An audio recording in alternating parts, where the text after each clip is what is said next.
ওকে, hello friends, আমার কাছে আছে মিস্টার দিব্যাংশু। ওর অ্যাকচুয়ালি বয়স 4 মান্থস। ওর অ্যাকচুয়ালি লাস্ট অলমোস্ট 2 সপ্তাহ ধরে ওর অ্যাকচুয়ালি পেট খারাপ। মোটামুটি 9-10 বার ওয়াটার স্টুল হয়, মিল্ক পেট স্টুল। ঠিক আছে, ও actually normally exclusive breastfeeding আছে, শুধু বুকের দুধ খায়।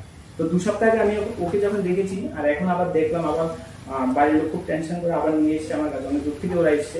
তো ওর তো ও অ্যাকচুয়ালি আমার দেখে বাড়ির লোককে আমি বললাম যে এটা পেট খারাপ নয়, it is because of breast milk. এটা ব্রেস্ট মিল্কের থেকে হচ্ছে, দিস ইজ অ্যাবসলিউটলি নর্মাল। এটা অ্যাকচুয়ালি গ্যাস্ট্রোপলিক রিফ্লেক্সের জন্য হয়।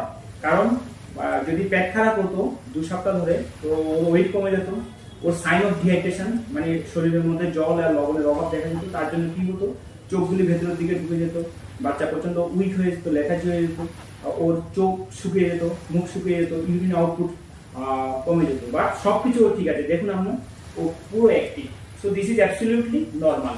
ঠিক আছে, আমি আপনাদেরকে বলেছি দিস ইজ অ্যাবসলিউটলি নর্মাল। এটার জন্য কিছু করতে হবে না, এটা ব্রেস্ট মিল্কের থেকে হচ্ছে, এবং মা বলছে যে এটা ব্রেস্ট মিল্ক খাওয়ালে নাকি সবচেয়ে বেশি হয়।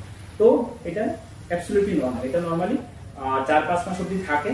তো এটার জন্য কোনো কিছুই করতে হবে না। This is not very. Okay, by.